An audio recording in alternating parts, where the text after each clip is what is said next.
But again, are you wearing overalls? This story no longer matters. Yes, he is. Did you wear those to work? Yeah, I did. He did. To like your office? He did. Yeah, I did.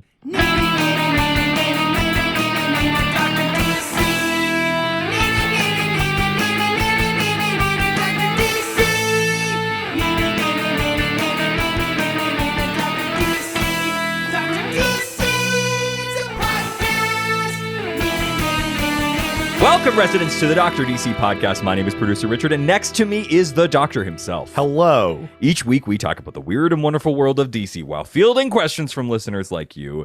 But before we start doing that, we have to introduce our guest today, who is comedian, podcaster, comic creator, and overall American snack, Kyle Clark. Whoa. Wait, has Richard's title been the producer this whole time? Yeah. Yeah. I've never been clear on that aspect of the show's dynamic. That's how I started. Well, yeah, because this is definitely a show that does not sound produced. It sounds produced. It just isn't. Yeah. I spent a lot of money on equipment and using Kyle's Okay, so you're sort of an software. executive producer situation. Yeah, that's probably more accurate. Don't give him a better title. Well, listeners, I need you guys to be where I'm at because I have had a moment of foolish naivete that doesn't even make sense. So let me set you up so we can get to the same place where we're all together. Producer Richard Eden is wearing overalls. He sure is. And when I first got on the Zoom, I was like, "Are you wearing overalls?" And he said yes. And for some reason, my brain, when we started the podcast, moments after that, my brain never occurred to me like, "Oh, he'll still be wearing them the whole episode." Yeah, God forbid. Yeah, we're just perhaps in this now. When producer Richard came a title to him, like, the hell is this like? What is the empire you're building here? It's an empire of overalls and underalls. It's like, yeah, you're building into sort of a fun, real like late 90s, like we're like a fun business vibe, and I like it.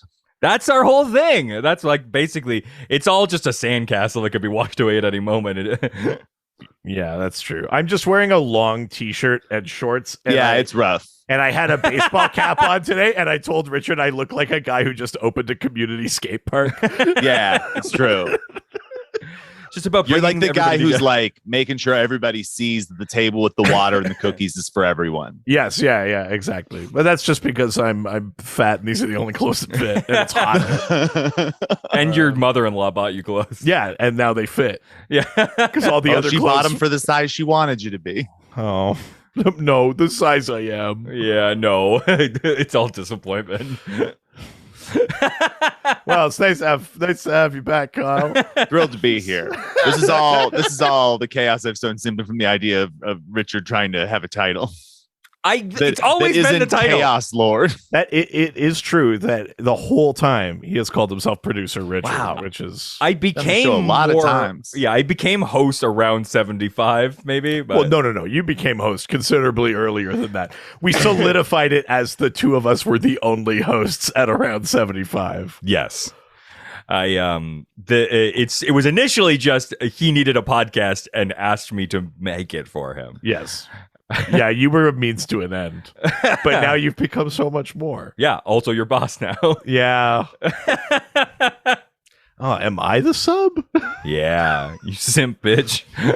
Jesus. All right, now that we've got the right tone going, how's it going, guys? Comic books is shit. Hell yeah. You haven't been on the podcast in a while. This is it's been a minute, man. Is this the longest time between appearances? Well, because Ghost yeah. Facers is usually your little like. That's why this statement. feels familiar. Yes, I haven't done this because I think I've done 2 Ghost Facers since then. Yeah, since my last probably, appearance on this. That's what it is. Yeah, that's right. Oh my god! And I the just next count one, them in my brain as like what shirt Reed is wearing. Oh, it'll still be this one. It's the only one that fits. It's funny because it looks like a little animated thing because the shirt stays the same, the facial expressions change. Yeah, it just gets slightly sadder every time. I think of it as like a U shape, where at one point he felt joy and then it went back down. Oh man, just wait until you hear my set on that Just for Laughs album that drops. Oh my god, I can't believe that. July 3rd. I've been blamed / credited with the dark turn that the White Horse comedy scene is taking. Wow. Yeah, the Just for Laughs album that's featuring Yukon comedians is titled after one of Reed's jokes. It's called Shredded and Dead. Yeah. That's still the most insane thing in the world, just across the board. Every part of that conceptually is bananas. You've heard about all of the behind the scenes stuff too. Yeah. Yes. Yeah. But yes, luckily I'm living down here in the dream factory of Los Angeles, where it's great to be a comedian. Kyle, why are you crying? Oh, that improv was so much sadder than I wanted it to be. The tattoo of the Canadian flag gets a little closer to being on my skin every day. Oh, baby. Look, we're in Kyle's with just room. the words "fuck this" underneath. Yeah. That's amazing. Oh my God, I love that.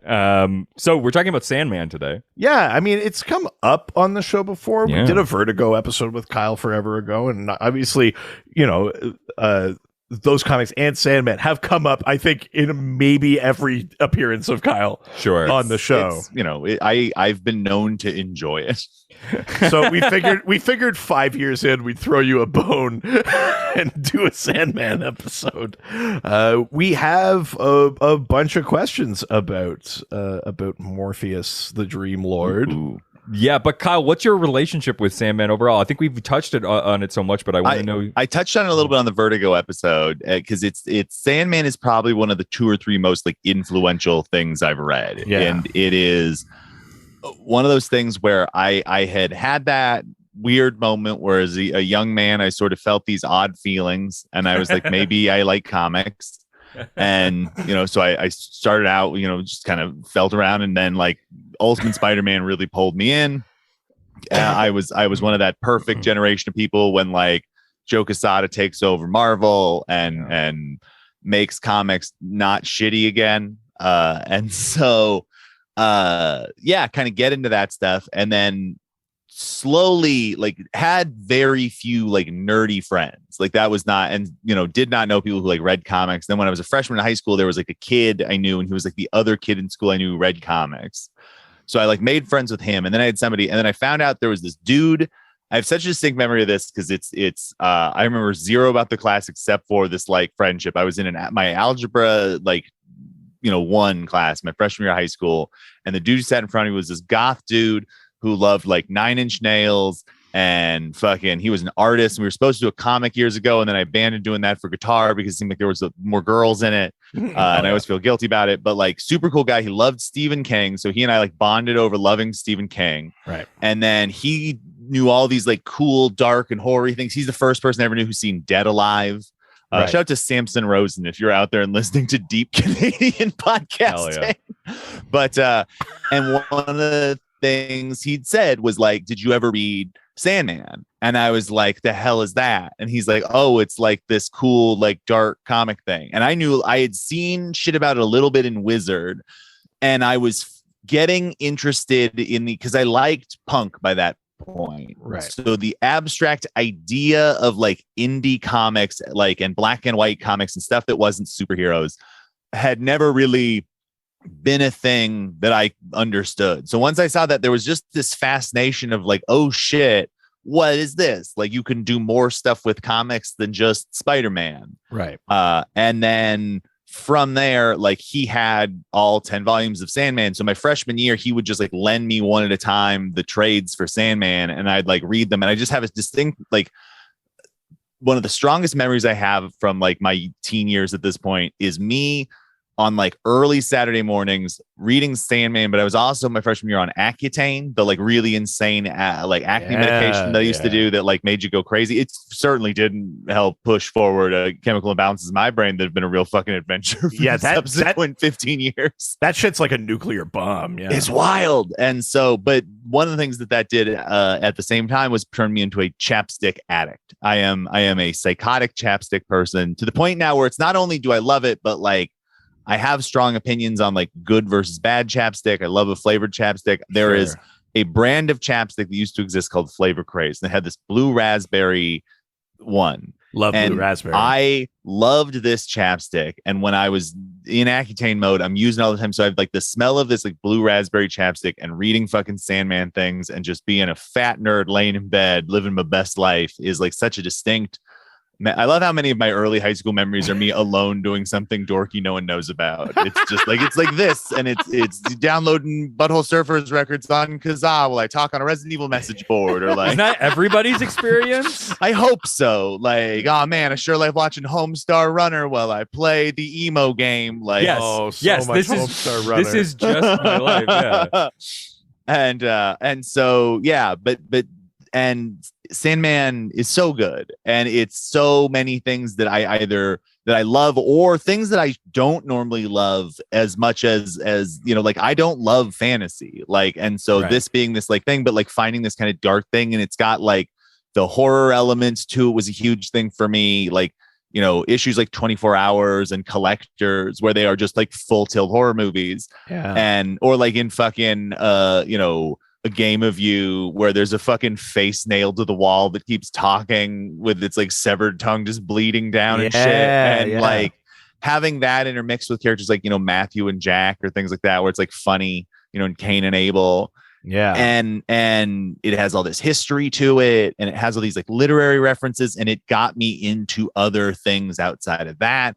And it's one of the first things I'd really read at all where I understood the concept of like ethereal voice. Like Neil Gaiman was maybe one of the first one or two writers where like I thought about their writing, because this is like also when I'm really, really becoming like a writer. Like I'm really, that is like what I do. Like Right. that is like, I'm getting in trouble in school because I'm like writing scripts for stuff underneath my things every class. Right. And him and like Chuck Palahniuk were the first times, because I liked like Stephen King and I liked like old 50s sci-fi, but those were all very much like plot oriented, where I'm just like, I like this story because it has a good plot and I like the characters, which is great.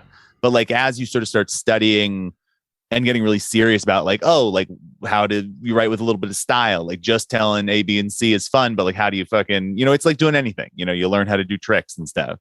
And Gaiman was just such a like head explosion, because like the amount of world building you could do, and the shifting tones and the mixtures of pieces, and the pastiches and the like long setups and callbacks, and like out of comics there's probably two or three other things. I would say the only other two things I can think of that like are the same level of like impact as this thing are like Chris Claremont's run on X-Men and like Charles Burns' Black Hole. Like that might be the list. Right. Maybe Adrian Tomei's like Optic Nerve, just because it was the first like I call him feelings comic I got into, is probably the other one. But like, you know, in particular, this one is just like the writing in it is just so much better than anything else I'm reading in any medium at that point. Yeah. And it's uncompromising in being exactly what it wants to be. It doesn't pull punches. It's super violent when it needs to be. It's sexy and sexual when it wants to be. It's freaky deaky in some of those ways, in ways that like as your kid, you're just like,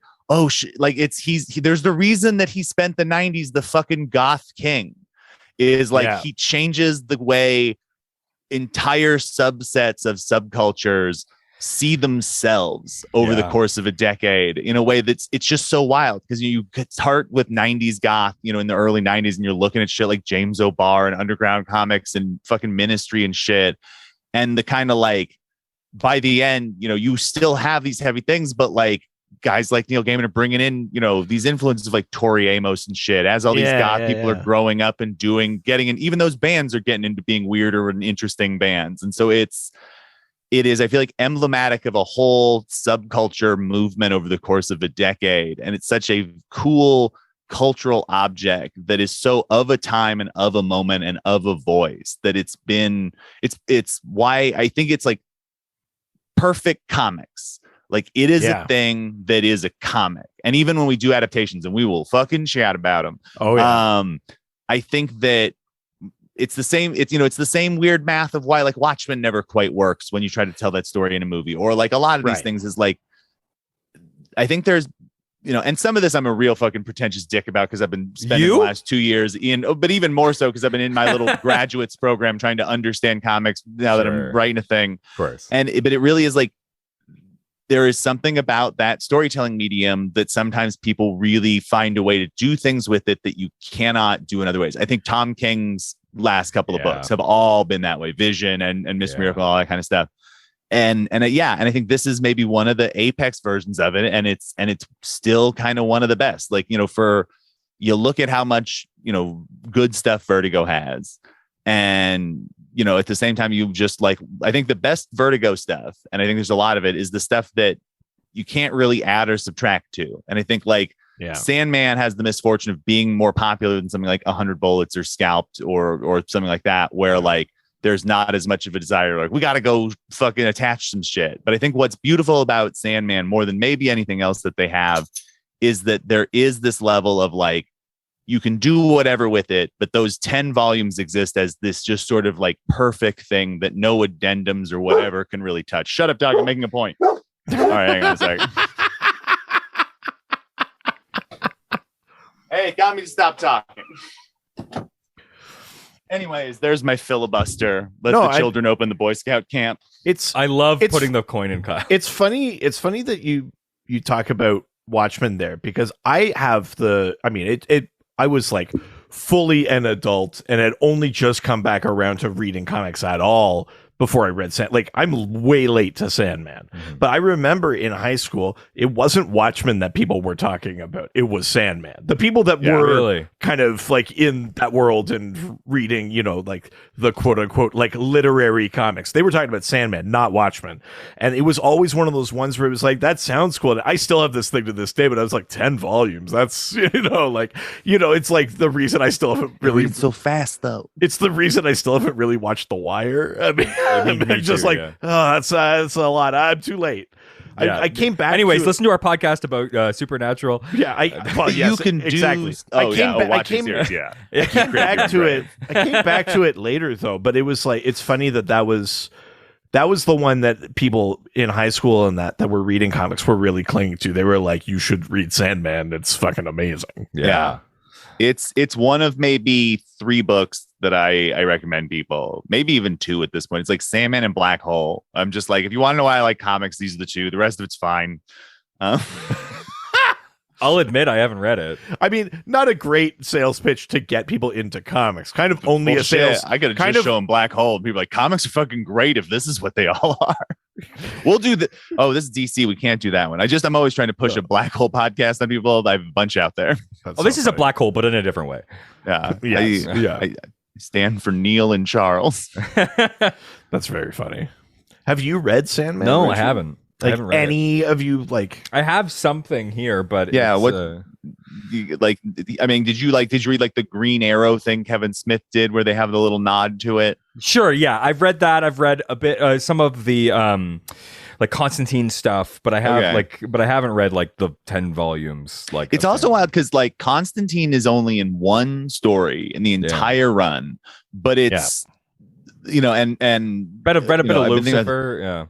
Yeah, but it's also like wild to me that it's like, it's still this iconic thing. People just like think of the 2 of them in this. And it's like the 5th issue of the book. And it's something that like by then they've already been like, oh, this is one of the great pairings in the history of DC Comics.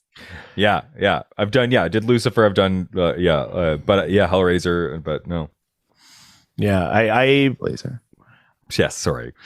Jesus Christ. I knew that was it. For the crowd. After I said it, I felt it. Look, I'm just color commentary, baby. I don't have to. So neither of you guys have read it. Yeah, I've read it. Cool. I didn't come to it until I was like 30. It was like it's never too late. It's never too late. Way late to the game. There are versus books, people telling me to read it. There are books that I definitely feel like you have to be of a certain age to consume, or they lose their power. Like I maintain, like the best fiction to think of is like Hitchhiker's Guide to the Galaxy. Sure, yeah. If you don't read that before you're 15, like that book means nothing. Sure, that's fair. Like you need this book to invent silliness and sarcasm and absurdity for you, or you're just like, what is all this shit? Yeah, that's fair. Yeah. When did the movie come out? I feel like it was around when I was 15. What, Hitchhiker's Guide? I think it's like 2003. Yeah, something like that. Yeah. It's not bad. I liked it. It was cute. I had never read the book, so it was good. I had read all of the books. I had high expectations on that movie. I like it. I have them all. Yeah, I mean, it is Douglas Adams' screenplay. Yeah. Is it? Yeah. Oh, that's good. I think it's the last thing he wrote. Yeah. Wow. Well, we got a ton of questions. Why don't we get into it? Sure, let's do it. All right. Well, the first question is going to come from Twitter. Twitter. First question is from Rick to the E, who asks, do you think it will be adapted well by Netflix? And is there any canonical ties between the three of Dream, Lucifer, and American Gods? Like as books. Yeah. Right. Well, I mean, it's good that we're doing this today because just another kind of like trailer piece dropped today. That's right. They also just announced that Mark Hamill is joining as Murph Pumpkinhead. All right. Some stuff like that about the new show. What generally, what are your feelings about the show? Are you excited? Are you anxious? I feel zero about it. I'm just not going to watch it. Like, I have zero interest. Wow. I have only engaged in one single piece of Sandman. No, that's not true. I have engaged in three pieces of Sandman media. Only. Well, because two of them, I mean, it's how much of a fucking non-impact two of them are. Is like, I've read the first two spin-off books. I read the fuck, what's the Japanese one called? Dream Hunters. Yes, that's done in like the watercolor, and then Endless Nights. I think both are not great, so I was like, cool, don't need to read any spin-offs. I've got the 10. And then the other piece I've engaged with, and I'm certain this will come up, is the Audible audio presentation, which is one of the best things we humans have done. Really? So that's part of why I don't care about the show. Is like, I've always sort of been like, I don't have a huge, wildly high opinion of like Netflix or the way Netflix approaches like television narrative. So like, I'm not who it's for in the first place. Right. I don't know that there is like a person in the industry currently working as like a creative that I think like would be right for the tone of that. Right. So is it also, so it's not one of those things where like maybe yes. So it's not one of those things where it's like, we've proven that the audiobook works, like it can be adapted to something other than comics. We'll talk audiobook at some point. It's not like a thing where that then triggers the like, well, if they pulled it off that way, then we can layer the next piece on, which is so the audiobooks are beat for beat exactly the trades. They are Neil Gaiman reading his own scripts rewritten to create visual imagery for it, but beyond that they are 100% verbatim the original books. Sure. So it is, I have never experienced anything like those audiobooks. They are truly, I started the first one as sort of a like, I'll give this a shot. Like, this might hurt. I'd rather give Audible money than fucking Netflix. Both are terrifying companies. It's my own weird fucking bullshit. The meds are getting better. And so like and was just sort of like jaw dropped where I was like, holy fuck, like this is not even exact. I wouldn't have even thought that what this is that they've made is possible. Right. Wow. I've never heard anyone adapt a comic book in this way, where they have perfectly, in my opinion, taken a fully visual storytelling medium and found a way to turn it into a purely auditory medium. And I think that it is remarkable what they've done with it. And so I think that like that it helps that it is, I am so much love it, but it is because it is whatever the TV show is going to be is a bunch of like TV writers and executives going like, well, let's fix this thing because we're TV and we know better. Like, it needs this more involved stuff. Like, we need to know more about like Cain and Abel, and like Goldie the Dragon needs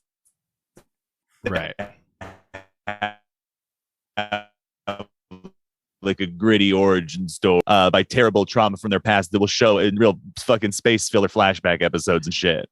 And I just like, that's fine. People love that shit. People adore those kinds of shows. I just can't do it. Like, and so this will be, if this gets people to go read the books, great. Like that's sort of my thing on it. And then they will read the books and go like, this isn't gritty and hardcore enough for me. Despite having, again, cut off faces and fucking serial killer conventions. And so like there's little things that I stand around for. Like, if they do 24 hours or collectors, like the two kind of most intense issues of, I'd say maybe even the whole series. It's crazy that within the first 30 issues, they are the most intense the book's ever going to be.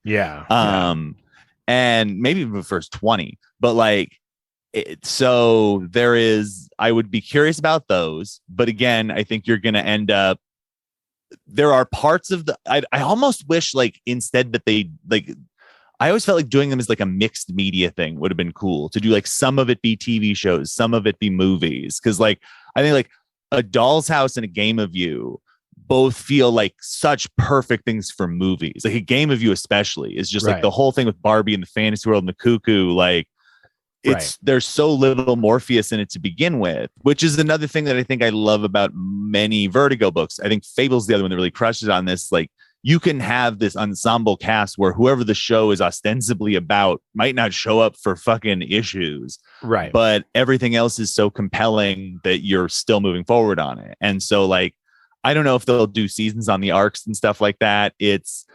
I like Preludes and Nocturnes a lot. So if they're doing something fun with that and the Dr. Destiny stuff, great. I would love to see that. But like, I feel like it'll probably be something closer to The Witcher, where it's just sort of like an entertaining TV show that sort of like blandly is an entertaining TV show. Right. Fair enough. For sure. But the voice cast on that also the audio one is bananas. What do you feel about it? I mean, you've watched the trailers and stuff. I'm interested in it, and I think part of it is that I was reading a bunch of interviews with Gaiman and him talking about like just an approach to adapting it, trying to find. But Gaiman is a good company man. God bless him. He's the new Stan Lee in his older age, where he's just like, everything is great. That's fair too. But I did, because I think part of it was like they put him on this sort of interview tour a bit because people were like, it's not set in 1920 or whatever. And he was like, well, and he's just like, I'm charming and British and I've told you a fun story. And they're like, we're convinced now. But here's the thing. He did convince me. Like the magic worked on me. And I was That's like, his job. Okay, yeah. He's like, he's the nice, gentle version of Alan Moore. Yeah, I mean, but I'm also of the opinion, and I think Kyle probably shares this opinion, but like nothing can ruin an other thing for me, or like very little can ruin a thing. Yeah, for me. Like, it can look shittier now, though. I feel like the Watchmen HBO show really gave me a like, oh, I'm going to be a lot more don't care about these other things now because one of them was really good. I mean, I liked that show. That's what I'm saying. I've loved that show. Yeah. I think that show is a straight masterpiece. And so it's kind of, but it's me sort of like everything it did. It feels like every other thing was like, look what that did. But what if we do the opposite? That'll succeed. Yeah. But you know what I mean? Like I'm excited to see it. I have my expectations of what I think they'll be doing or what things I think they'll tweak or change. Like, do I think you'll see Martian Manhunter in that show? No. You know what I mean? Like they're gonna. And that'd be a bummer. It's one of the best moments in the whole damn thing. There's a part of me that wishes they just did it, and then like Kyle was saying, not do the reflex of like, well, I guess we got to show more of that. Just do it the way the book does it, and just have it, and then move on. The book's so good at hanging a hat on fucking nothing. It is it does cool shit without trying to show you how cool the stuff is, and it makes it even cooler. Yeah. So I'm gonna watch it. I'm looking forward to it, but it's not like I think some people go into these things and they go like, if they don't fucking nail this, it's going to ruin my life. Yeah, exactly. Like, I don't care that much. I can go back and read it. Like, exactly. And if I hear it's good, maybe I'll give it a watch. Sure. If it's not, then it's like, you know what I successfully did? Continue to not watch it and still just like the part I like. Now, I will say there are some things that I kind of do, too much to my chagrin, have that reflex about where I'm like, if they don't fucking nail this. But I think I just don't love anything anymore. And I think that's the real secret. Wow. On the flip side, but here I have a great version of this where like I saw a piece of unarguable trash. Sure. That like I cannot defend, that is like a 10 out of 10 because all it did was check fucking deep cut nerd boxes for me. Sure. And I have talked to other people who are a fan of this, and we were all like, none of us can defend this, but it was a gift to all of us, and that is Resident Evil Welcome to Raccoon City. Really? A ostensibly Canadian fan film. Actually, this is perfect. I'm in the country now speaking to people. Anybody working on these movies, because my hope is that it made a ton of money worldwide because it cost $8 to make, because it's Canadian as shit in its production. And if you make more of these, which you should, if you'll ever need one American actor for one of the films, I want to play Ethan Winters from Resident Evil 7 and 8. The fucking dumb, doofy blonde guy. Come on, guys. Let me have it. The role you were I will work to play. for $100. I love that. That's hilarious. So that's like a perfect example of something where I'm like, I know this adaptation's bad, but like I love it. And so like I'm certain there are people, and there's people who love those shitty ass Mila Jovovich Resident Evil movies. And like those are like just they're not even Resident Evil. If you're a fan of the series, it's a real bummer. But like at the same time, like then I got what I wanted. People were like, oh no, thank you. So it's like I understand how this shit works, but it's I think that to expect adaptations to really like nail stuff, I think is noble. And we definitely live in an era where it is much more of a thing than it once was. But I also think like the high low on like people being invested in your thing, you know, and even that seems like it's shifting, you know, so there's perpetual control. Again, though, just the general same page, but slight difference of approach between me and Kyle. Kyle's like, if I hear it's good, I'll give it a go, but otherwise, whatever, it's fine. And I'm like, well, why wouldn't I watch it just to see if it's good? And whether or not it is, whatever, it's fine. The ever consummate Kyle versus Reed. Yeah. Well, and I guess it's just what, like both of us, it's how we think of an hour. Like your hour is escaping your family and watching a show in sweet oblivion. Whereas like I am a impoverished stand-up comedian who's like, if I don't keep moving, I'll die. That's fair. And I'm somewhere in between. And this is how committed I am to something like Stranger Things, where I'll let it kill me for 8 hours. Right. Yeah. Look, that new season's great. I haven't watched it yet. Started it and then got distracted watching Mighty Ducks 1 and 3. Fair. One's a really good movie, and there's some crazy like Michael Mann-esque shots. 3 is truly an awful film. But it has that intro. What, the third one? Yeah, isn't the third one the skate? You're thinking of number 2, which is a masterpiece. Oh. Yeah, that's the best one. Yeah, 3. It's 3D. Yeah, 3 is where they go to the school, and it is shockingly terrible. It's really bad. It's a cowboy guy now. He's in part 2. Yeah. Everything you're thinking of is part 2, which is a great movie. It's The Godfather part 2 of Mighty Ducks films. Part 2 feels like it's wow. You can say The Godfather is the Mighty Ducks of part 2s. The superior film. Why don't we go to the next question? Good question Lord. 2. Question 2. It's Kyle Clark episode, baby. I love it. Question. Did the other ones? Does Ron Swallow answer things efficiently? Less. I mean, more so than this. Yeah. All right. But Ron also hasn't been on Dr. DC yet. No, not yet. Yeah. Oh, he's just faced Ghost. Both him and Ed. We have to get on. Yeah. All right. Next question actually comes from Kyle. not this Kyle. Who wore it better, The Crow or Dream? Also, shout out to my buddy DJ Alex B for showing me the way to your podcast. 11 out of 10. Oh yeah, nice. So why don't we talk about the general aesthetic, the goth look? It's dorky as shit, and I love it. Yeah. It's true because it's not. It's. When was this written again? It starts in like 88 and ends in like 97.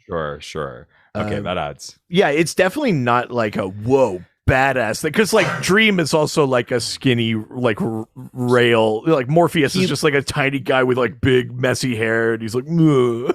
He looks like a kind of like annoying skinny goth guy. Is this like a Tim Burton-y thing? Like not so. The Endless are all like pre-God. And they're beyond gods, and they are all just like pale with dark hair, like because they're just like statuary almost. Sure, and they have like, and you know, some Dream's got his like eyes where his eyes are full of outer space, and his talk bubbles. He has like a weird voice because he has this cool weird, you know, speaking, bubble and kind of stuff. So, and it's the idea was like, you know, what does a fantastical person dress like to blend in? And so like, of course, like a guy who is a pale infinity wizard will just sort of dress like a goofy ass, goth guy, because like, that's what that guy would look like. Yeah. You put him in a suit. Now he's like a villain from like Rob Liefeld X-Force. Yeah. But and I think that, and it's the fashion of the time. He's dressed like the people reading the fucking book. And I think there's a layer of like representation that I think is like Yeah. Oh, like the people who spend some time in a comic book and love Killing Joke are like, oh, there's a book about me and I'm a god. Yeah, Morpheus definitely like listens to The Cure. Yeah, and I mean there is like it's that fun thing of just like oh man, like this guy's like this god is relatable. Yeah. And he is a flawed character, which I think is part of what's fun about him. But that's neither here nor there. But and the Crow has the same setup of outfit. I think that like, you know, it's a different, you know, I got to go Morpheus, but again, I think it's just pure bias. I'm having to look into my heart and see why my answer is that. I'm going to throw something out there that it's been so long since I've seen The Crow. This might be like way off, but I feel like The Crow does lean a little bit more on like, this is pretty fucking cool. This is rock and roll. 100%. Whereas Sandman is like Morpheus is just like I this is it's what functional. I wear. This is what I wear. Yeah. This is he's not thinking about low, the fit. Yeah, I do feel like The Crow has a little bit of like, oh fuck yeah. So I had never seen The Crow before COVID. That was one of those movies that I chased and watched during COVID and did not realize that it's like a perfect movie. It's great. And I think it's also kind of emblematic of how my taste has changed from teen to adulthood. Is I feel like there's a time, the same version of me who used to describe the Fast and the Furious movies as like the downfall of society also looked like The Crow and was like, oh, this dumb cool guy fighting and guitar shit. Now as an adult, I'm like, yo, this fucking dumb cool guy fighting with guitar shit is awesome. Yes. And obviously the Fast franchise is the peak of cinema. Is the only thing I believe in anymore. It's the only flag I salute. Thank you. I'm glad the two of you can come together on one thing. Oh, absolutely. It's podcast. It's the only, it's the only podcasts about the Fast and Furious are the only thing that reminds us that we're all a part of the same human race. So we just all listen to Blank Check. Okay. Yeah. That really was like a highlight of my year. I don't know what kept you off the roof, Mr. Braggin. That's very funny. It was like a highlight of my year to be on that Fast and Furious podcast. Oh, that I yeah. went on. There's a show called Too Fast, Too Forever where they watch the Fast and Furious movies and talk about them in order and then start over again when they're done. Insane. What? Get me on this bad boy. Oh yeah, they would love you. Yeah, I did Tokyo Drift on lap 10. Jesus Christ. That's insane. All right. Well, oh shit. Why don't we go to the next question? I think it's a great plan. All right. Next question comes from our favorite religious representative, Chris Chan. That's right. Chris Chan, who asks, how was Jack Kirby's Sandman retconned into fitting into Gaiman's Sandman history? Oh, do you want to take this, Doctor? Do you know? Boy. So Jack Kirby's Sandman was a character who was like in like superhero garb, like a yellow and red costume. He had the power of dreams, like, or something to that effect. And he had a gas gun, and his mask was a gas mask. No, that's the first Sandman. That's Wesley Dodds from the Justice Society days. So, this is different. Then I might not know this. There's that Sandman, and then there is Kirby had like a more like traditional capes and tights. That's the one I gave you. Yes, yeah. That's the one you gave me.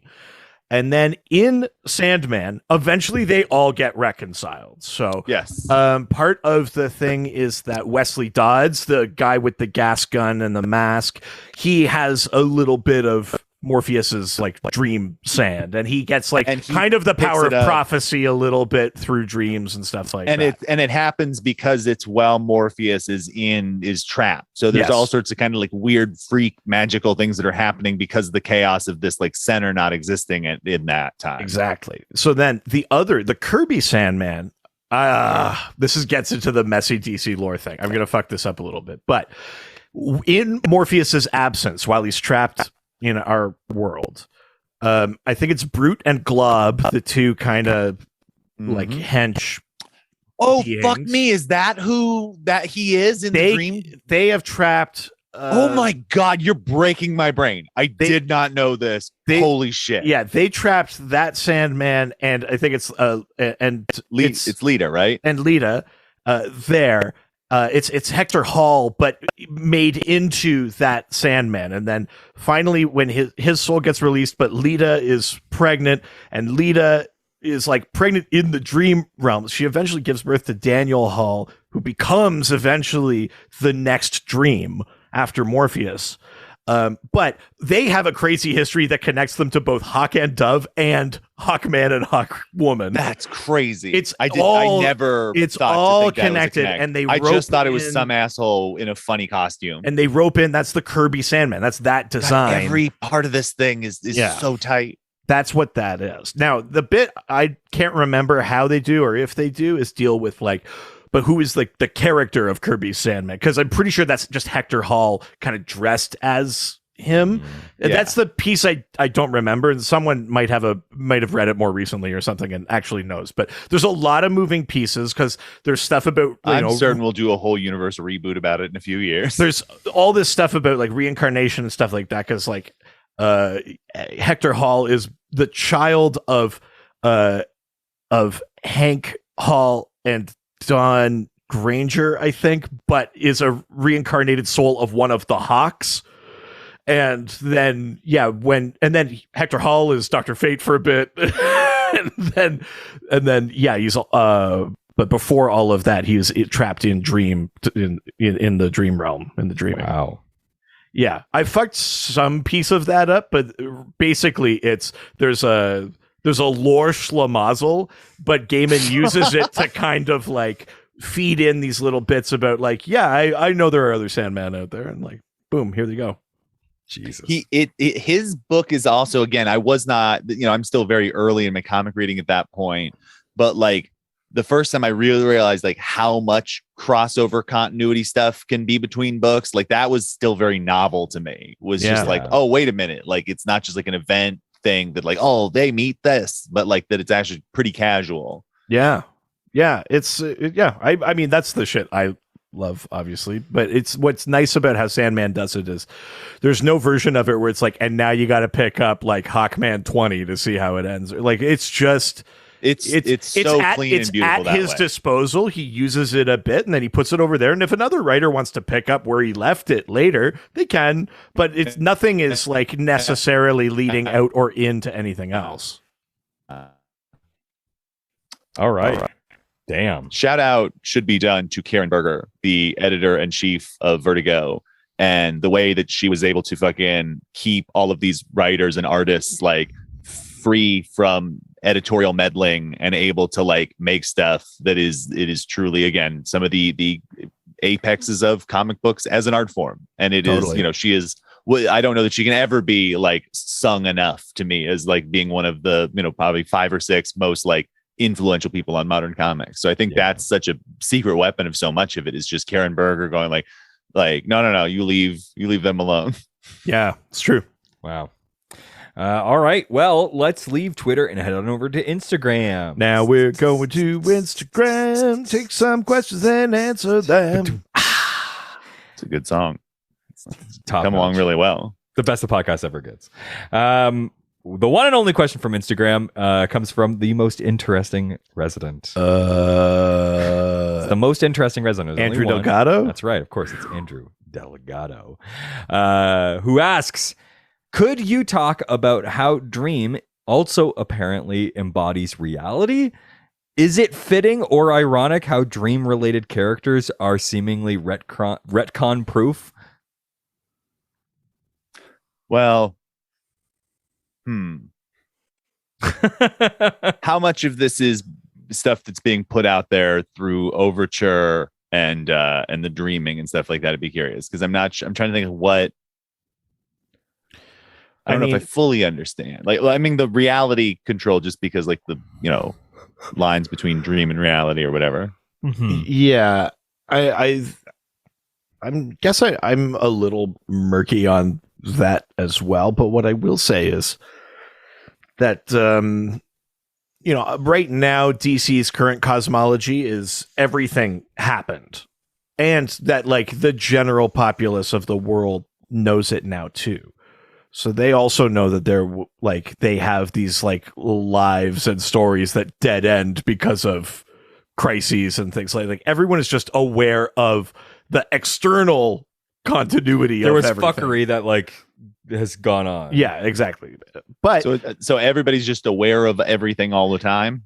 I mean, to some degree. Yeah. There's that thing where it's like, hey, didn't you have blonde hair? And they go like, actually, I think that was another time. Stepped away from like mainstream comic books a few years ago, and every time I sort of check back in, I'm just like, oh man, this wasn't even on the list of things that I think of for why to not come back. Yeah. But like I remember when it was like too many events, and now it's just like every character knows what happened everywhere all the time. So you all have to stop asking questions. I'm like, this doesn't seem like the best way for narrative storytelling to move forward. I actually really like it, but I guess it's surprise. But it's also like, I guess like cynically, it makes sense that like if the audience that you are marketing to are people whose big thing is just loving all of that stuff and knowing all those things, that having characters who then just like say them to you like makes all the sense in the world, that those people would then be like, well, this is great, they are literally doing exactly what I want them to do at all times. But like, I think it's also their way of like having to having to jump through hoops to be like, this is a character from the New 52, but they seem to know this character from pre-Crisis. How does that happen? You just go like, because everyone is there, and they go like, and I guess they like just acknowledge that reality keeps getting changed. And I guess like my thought is like, at what point do you not just go like, because who cares? Like, I get that you want this, but like, it's not all interconnected. That's kind of what they're doing. It's broken. Yeah. Like, but like, I don't need the like, oh, they met through this dimension. I'm just like, okay, well, that's this story's. I mean, it's the way. It's always been weird to me because like Batman is always my example of this. I would say up until maybe 15 years ago, there were almost no like Batman series based continuity heavy books in like the top 5 Batman stories ever made. Right. It's all self-contained or like of a type continuity stuff that bleeds over to a certain extent, but like, and there are of course like things like Nightfall that certainly do, but I don't know if people are going like, you got to read Nightfall. Yeah, I'm not like versus something like The Long Halloween, which like absolutely exists on its own and is brilliant, and it captures, you now understand the abstract idea of these villains and these stories and this mythology in a way that like, it's so weird to me that this like so many of the apexes of this form are built around these sort of like things that are allowed to kind of exist as pure story and in and of itself, but it becomes this weird like. And again, it's the same thing I have with TV. I'm going to be hated by your guests across the board. And I apologize, and I respect your choices in media. It is simply my own terrible lifestyle. But like the then need for all those things to me just like continues to limit what you can then do in a way that feels organic or human, because everything becomes more and more alienating towards like this sort of thing. And I guess it is like large portions of our culture. Like, I don't like emotions. I just want information in a web. Yeah. Like, I mean, so I don't know. It's to bring it back to Dream and Sandman and stuff like that. I haven't really read like the most recent, like the expansion of what, that world or whatever. But at the very start of Dark Knight's Metal, that event, Daniel Hall as Dream is there. Oh, really? Or it's maybe not at the start, but he's in that event. So it's one of those things where makes all the sense in the world to me. I'm not like, don't put them in the things too. Like, I'm not saying don't include them in this. It's but I guess to me, But I guess where I'm going is I feel like Sandman, probably more than any of the other Vertigo things that had like actual DC continuity ties, Sandman mostly lives on its own, other than the odd pop in or whatever. Well, but it also like Swamp Thing is in DC now. Constantine is in DC now. Like, those things are folded in. Sandman is technically there. Like, none of those things didn't you know what I mean? Like, they're canon or whatever. But also like the idea that everything has to, like, I've always, in my mind, it was always like, the endless exists within the DC universe. Oh, it definitely does. But they also like don't need to be involved in whatever is happening because they're so beyond it. Even Crisis on Infinite Earth, like if all of reality ends, doesn't really affect the Endless. Like the end of time and the end of space is not a threat for them. They're not even the Watcher, where the Watcher's like, I don't care, but sometimes I do. Like, they're just like, yeah, whatever. Like things go, they don't go. Like and it's you know, there's this aloofness and this separateness that to me was always made it fine for them to be like. Whereas like to me, it's like if like Johnny whatever is just like, well, I know that Death is a fun gothy lady, and like I go to the Land of Dream every night. Like that feels so. That's sort of like, I don't know. I don't know. It's I guess it's compelling. Like, I guess if that's what you want is for people to just walk around going like, I know God exists and I can prove it because, you know, it's a common fact. Is like, all right, that's an interesting idea, I guess. Like, do what you got to do. I mean, you know, Morrison did put Dream and Nightmare in the sphere of the gods. The Endless exist in that sort of like cosmology or whatever. But I mean, Kyle's right. They mostly don't show up. And I think, I mean, it's only a matter of time before they show up more, but it is kind of interesting that like DC's even been like, oh, well, we definitely can make Dr. Manhattan part of this. They've done that more than they've done anything with Sandman. You know what I mean? Like it's almost weird they haven't. But done it's almost more. makes more sense to Dr. Manhattan because it doesn't fucking matter where you throw him in because he doesn't come from your world. Whereas like the Endless already exists, and so it is more the idea of like, let's rattle their trees and make them more around things. Like, and to me, there's a difference between that and like, there's like Dr. Manhattan showing up. And even like, it's funny if you think about it, Dr. Manhattan coming into the DC universe, because Dr. Manhattan is inspired by the Atom and the Charlton characters who were absorbed by DC and then weren't allowed to be in Watchmen. So it's literally characters DC bought that then they wouldn't let Watchmen use, created a character who is now imported the same way the Charlton characters were to DC in the same way. Yeah. Like that, to me, it's like, okay, don't get me wrong. I think this is a terrible idea, but also like, this is comic books. I'm not mad at this one. Sure. Like, yeah. That's the kind of stupid comic book bullshit where I'm just like, yeah, go to town. You found a way to work a dumb thing in a combination of like legal proceedings and bad continuity. Bravo. Sure. Yeah. Fair enough. Yeah. Especially since it was like sort of a wet fart of a receiving. Like nobody was like, this changes everything. It was sort of just like, I don't know, he's around. Yeah. I mean, it you know, I'm sure there was some big event, but now to characters in books still stand around going like, man, the most important thing in the world right now is Dr. Manhattan. Oh, no. He's whereas in the Watchmen, literally the plot to the movie is every person in the world going like, the most important thing in the world right now is Dr. Manhattan. Yeah. That's true. Yeah. That's true. All right. Do you want to go to the next question? Sure. All right. Let's leave Instagram and head on over to the email. Ooh, check the email. Oh, it's from a female. Speaking of Homestar Runner. Come on, for hook with gods. Come on, for hook with gods. Tractor! Do this all day. My wife and I watch a lot of sumo wrestling, and there's know what I mean? There's a sumo wrestler called Sad Naomi, and I turned to her and I was like, and his brothers are Mad Naomi and Bad Naomi, and she looked right through me, and I was like, Homestar Run? No, okay. Does she not know Homestar Runner? If she does, she did a great job. Or is she just over your marriage? Well, could be that. Jesus. I was immediately served with papers. Yeah. All right. The email comes from Mote of Dust, who asks, how is it that Dream was so easily captured? Ooh. Because the dumb luck of the occult, my feeling always on it was like, it happened to work out this fucking huckster, like Aleister Crowley guy. Like, it's the funny thing you always think of with occult guys. And it's, I've used this as a conceit in horror stories before. And it's always a fun thing I love to see is like, you always have these fucking brooding, like cool guys who are like, I'm extreme and the devil would fucking love me because I'm a fucking full tilt, like hedonist, and I'm gonna like, which I'm always fascinated by as a person who's done some living. We'll put it at that. and looks and sounds like a real Dorcas who has things like strong opinions on Star Trek and the Sandman. And it's funny. Normal.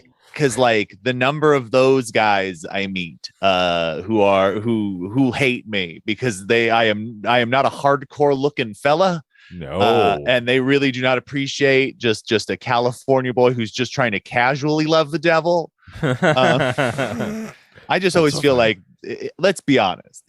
Does the devil want to be some super intense metal guy? If you're going to tell me, and again, Sandman has maybe my favorite version of the devil in media, because like Lucifer's so fucking great and he looks like Robert Plant. But Peter Frampton, take your pick. Yeah. You know, I just like, why would the devil not be more like a David Lee Roth? Like, just right. Yeah. Oh, yeah. like just chill and having a time. And so, but I always love then my favorite thing is the world is somebody who thinks they're a fucking expert on something, like really pushing the boundaries of like past what they, you know, into something they think they can handle, and then is just fucking immediately killed by it. Well, so for anyone not familiar, basically the way the Sandman series starts is that this group led by this guy are doing this occult ritual, but they're trying to capture death. Yeah. They're trying to capture a different member of the Endless, and they fuck up the ritual or something goes wrong, and they end up with Dream. And the guy's like, well, I'll just hold you here. And he's held for, because it's from 1912 to 1981 or 83 or something like that. Yeah, and that's why, you know, we've talked about it before, I think, actually, you know, with you on the pod, but that first kind of volume of Sandman is maybe the most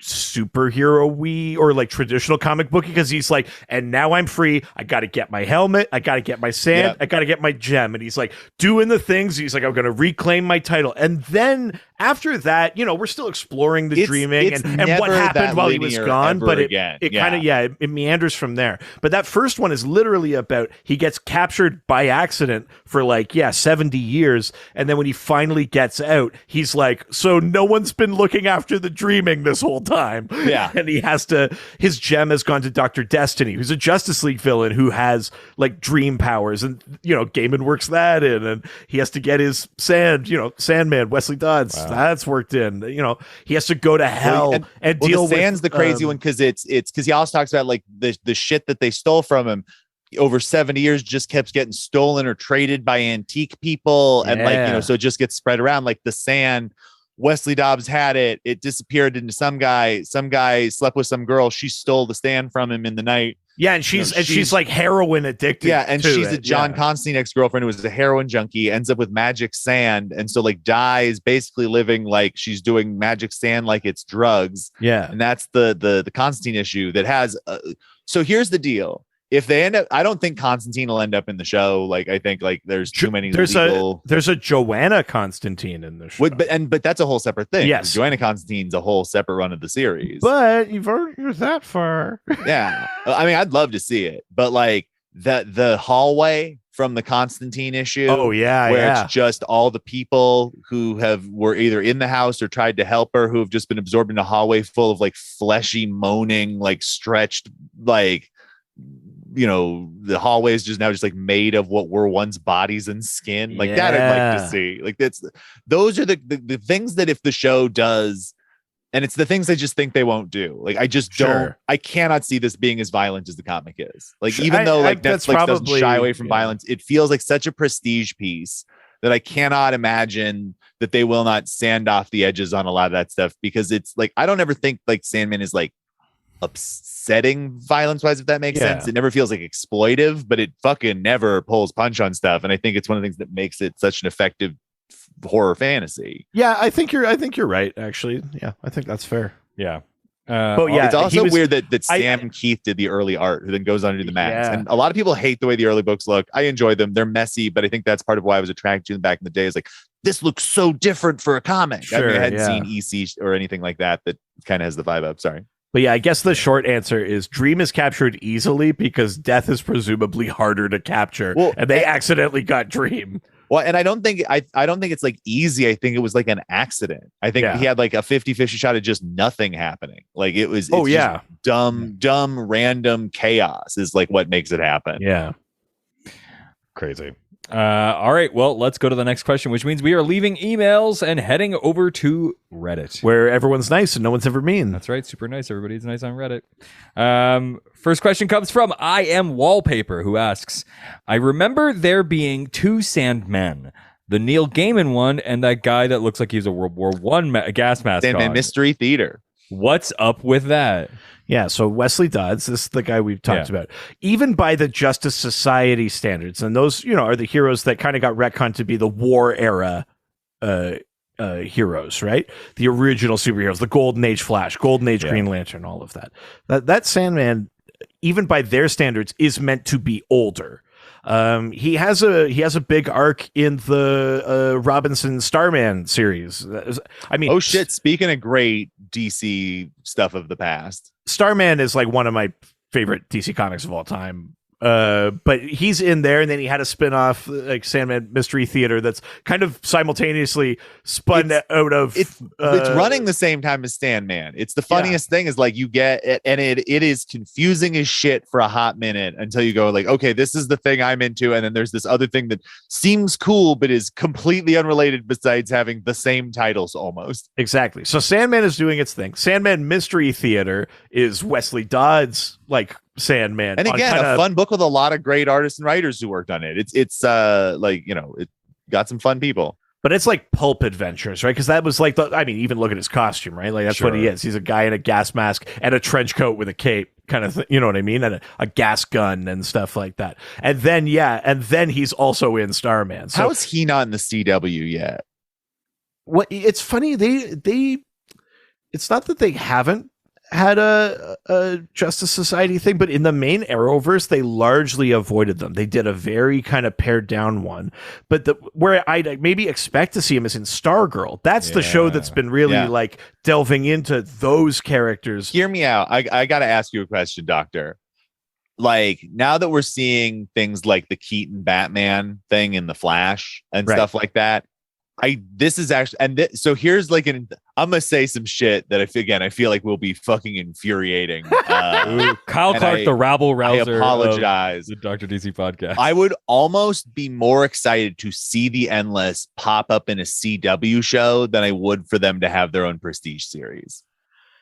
Interesting. I would rather see like Death pop into an episode and have like kind of a fun like one-off something like that. I think that to me that's like so much more compelling than like. Do you know what? I agree, but we've missed the boat. The heyday of the Arrowverse is over because shows are getting canceled and Flash is bad right now. But if they did it like in the lead up to Crisis, right before Arrow ended, and that I could see that working. The CW stuff is going away at this point.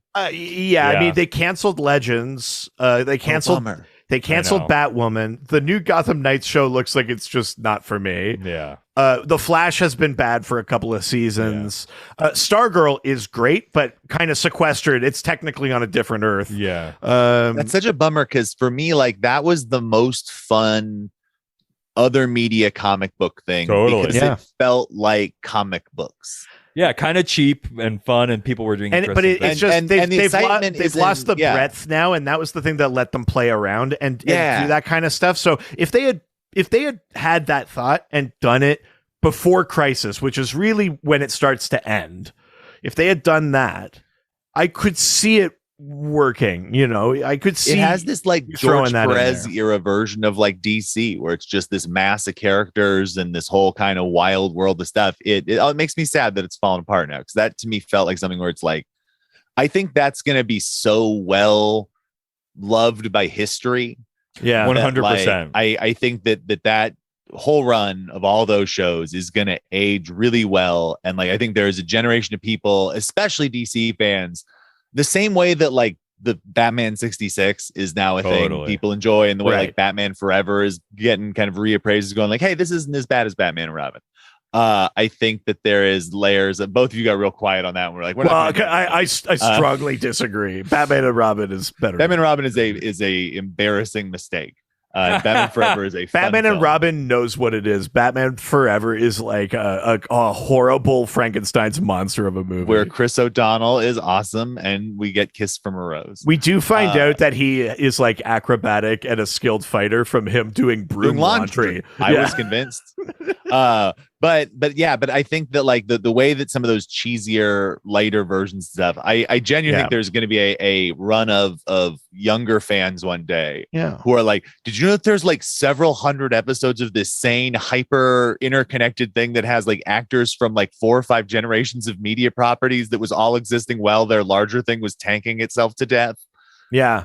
Yeah, no, it's true. And I mean, even right now, like, I think I've given up watching the Flash finally. I probably should have done it a couple of seasons ago. What about that Keaton? Well, I mean the show. I've finally given up there. Oh, is the Keaton thing in the Flash movie? That's the movie. Yeah. It's Keaton and Affleck in that movie. Oh man, what a terrible idea. I thought that was on the Fun Flash TV show. Oh, no, baby. But they did bring Conroy in as a live action kind of broken Bruce Wayne for Crisis on TV. That's not bad. I'll take that. Yeah. And the Flash from the movies did. And the Flash from the movies was in the Crisis crossover. Yeah, that's on Ezra TV. Miller. So you're just like, boo. Yeah, I know. I tried to not say his Well, name. but that was pre terrorizing Hawaii. Sure, yeah. Was it though? Oh my God. Well, he did time travel. All right, let's go to the next question. Sure. From Butt, who asks, can Dream die? He does. He does. Cool. Next question. I think it's is it The endless fuck him up. I mean the kindly ones fuck him up. The Fury? No, oh yeah, you're right. Sorry. Kindly ones. Yeah. He gets killed because then Daniel Hall, the son of Lita, who goes back to the insane lore schlemazel, Daniel Hall takes over as the new Dream after. I found out that by accident. I didn't know Morpheus dies. I hope people listening have not.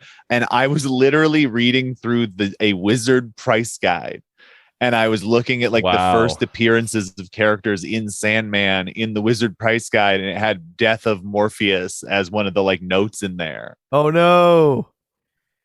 I was like, what? That's no. Yeah, spoilers for a 25-year-old book. Yeah. All right, let's move on. We're leaving Reddit. Oh, it's not 25. Late 80s? That's me. It's 35. Yeah, buddy. Oh, no. Welcome. Let's leave Reddit and head on over to the Doc Scored. Oh, shit. You gotta go to the Doc Scored because that means you gotta sing a song now. Shut the fuck up. I'll go get now. one. You got one because you prepare for it, right? I'll you do always it. Prepare for it. You ducks, my scored. The ducks scored. And one Doc Scored. We Doc scored that Doc. It's weird. This is the most uncomfortable I've seen either of them ever sing a Backstreet Boys song. Well, if I was just singing regular, I just feel bad I'm ruining their oof. Now that a Doc and scored and a Doc from the Doc's at his door. Of course, you were going to go to the Kevin part. I always had to be Kevin. Best one, best voice. Goddamn right. I got the low voice. I could be Kevin. Hell yeah. I wish I was AJ though. Oh yeah. No. What a bad boy. You're a dirt bag. Meanwhile, you're an Aaron Carter at best. With those overalls. If anything, I'm his brother. I don't know that you want to be that. Richard's outfit's got way more fucking early in sync vibe with the white shirt and the oh overalls. yeah, like, you he's look got like some real tearing Joey Fatone. Yeah. That's NSYNC. No, Joey Fatone wears this exact outfit in a music video. I don't want to be the fat one. Own the Fatone. Garbage man. No, he's great. He's kind of one of the best. He's in my big yeah. Fat What Wedding. you want to be Chris Kirkpatrick? Wait, is he in that? No, is it? Yeah. Is that the one? Mickey Blue Eyes. I think it's Mickey Blue Eyes. Joey Fatone's also in My Big Fat Greek Wedding. Okay, he is. I couldn't remember which one it was. That I was like, is he Greek though? But I love it. No idea, but he's in it. It's great. Like he must be Italian, right? He passes he's Greek passing. Yeah. Yeah, he's code switching his Greek. Whatever that means. All right. Doc scored questions. Sure. The first one comes from the Bat Fan Who Laughs, who asks, does Anakin Skywalker hate Sandman? What? Yes. Yeah, he's coarse and rough and he gets everywhere. Oh yeah, sand. Yeah. He hates it so much. Yeah, that's next question. Answering that question. Next question comes from the lovely Mrs. Long, who asks, Is the time in which Dream is released relevant to the plot enough that the comic book and the television program will likely have different plot arcs or tones? I actually think you could do it. Oh, sorry. Continue the question. Will these feel like the same thing, do you think? I actually think they can kind of track in an interesting way. That actually, I think, behooves them, that anything they're going to do to update, you can just do a year swap there. Like that's to me one of the kind of best gifts you can get on. And because basically the implication when he's done for those 70 years is like, did you notice how crazy shit was while he was out? Right. Sure. And so you can still do the like, oh, he got out recently. It's like, oh, well, have you noticed that for the last 35 years, shit has been pretty wild since in the late 90s, those people who were like finished up watching The Matrix and went home to go try to summon a demon. Yeah. Oh, that's so funny to like position it that way. A bunch of people in like leather trench coats dressed like Neo. 1,000%. If you're going to do like so late, funny. but I mean, I guess it would actually be like the 60s they're doing it, but it would just be funny. I just think that's a fun. Yeah. So is it period. sent like now or? Yeah, like when he gets out, it's now Yeah, as opposed yeah. to 1980. There's no like whatever. scenes or anything where they all go to like a library to find information or something like that. I'm trying to think of things that might make Oh it. yeah, right. You just go to Wikipedia. And Yeah, that's yeah, what yeah. you're saying. Yeah, you wouldn't. Does need everybody that. go to somebody's house because they don't know if they're around or not? Like, Yeah, I mean, I think you just have to do the thing where it's like they're not answering their phone. oh, Guess we'll cell go over- service is out. That's always the go-to, right?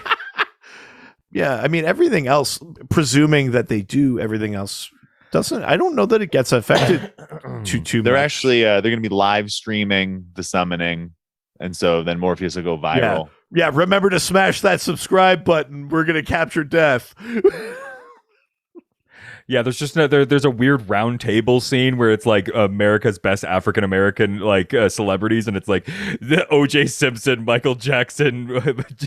I had Bill no idea Cosby. where you were I don't going get this pitch at all. I don't know what's happening here. You said a weird Doctor, round would you like to tables. scoot away from Richard along with me now? Scoot. Yes. I'm Yeah. trying to think of something that wouldn't be as relevant as it was in the 80s. What are you talking about? Yeah. All three of those Go home. figures have had bad history. Get out. Oh, you're just. I Things see. that wouldn't work with the time. I thought it was pretty one-to-one when I Look, was. you know, sometimes you take shots and you miss.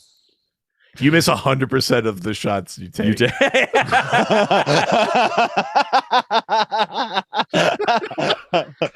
I think what I said was Just remember, funny. Richard, you miss 100% of the shots you What take. what was the thing I said on an episode one time where it's like if you don't shoot for the moon, you can still look at the stars? or Yes, something that's what like it that? was. It was like bleak. Jesus. Anyways, you're not worried about the time difference. No, I think it's a relatively minor detail. Yeah, I don't think it anything affects about that it much. is like too hardwired it's in. fairly timeless despite the aesthetics. Yeah. And like a lot of the aesthetics, it's funny because it's one of those things where like, how are they going to try to adapt to this thing where the fashion aesthetics are heavily based on 80s stuff and Sure. 90s stuff? The thing that are currently Where are relevant, they yeah. going to find people who look like they're on the way to a Tori Amos concert but have a members only jacket? Fair. It's true. Like they've literally held out long enough to make adapting it easier now than would have been 10 years ago. Like when they were True. trying to do the Joseph Gordon-Levitt one, that would have been made less sense to set in that modern time period than it would now. yeah, but I Fair. would have loved to have seen French Stewart as the Corinthian. I mean, are you kidding? That would actually legitimately be pretty cool. Hey, his wife is handing him things. Kyle says hi. His wife. All right, we're waving. That's silent. Yes. That's a frothy drink. We just got a frother. Oh, okay, that's why then. Okay. We just got it does hot and cold froth. It's how could it not do both?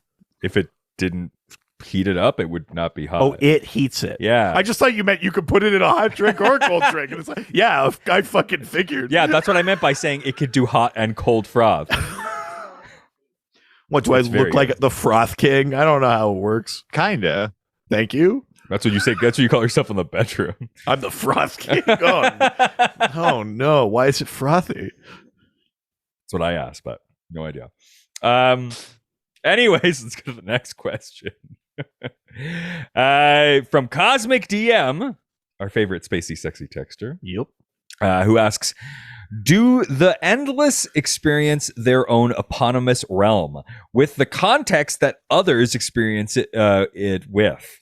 Or can they only exist within that realm and view the rest of reality through the lens, i.e., does Dream experience dreams the way people do, or does he see the rest of reality through the lens of Dream? Does Death or Delirium experience their namesakes with the context of other states of being? Or do they see life and lucidity as separate states that can never embrace? Jesus. Good Lord. Interesting. I think that they are definitely operating on a larger canvas of consciousness. I mean, Dream doesn't dream because he doesn't sleep, because none of them sleep. They don't engage in like the kinds of like, we can't really contemplate to a certain extent, like the kind of feeling you have of just like, I don't need things. Yeah. Like I just exist to function, to do this thing. And what I think is compelling about the way Gaiman writes them is like giving those characters then agency and personality. I mean, it's basically the same kind of riff you have in like Greek and Roman mythology and stuff like that, where gods do participate in the worlds of people.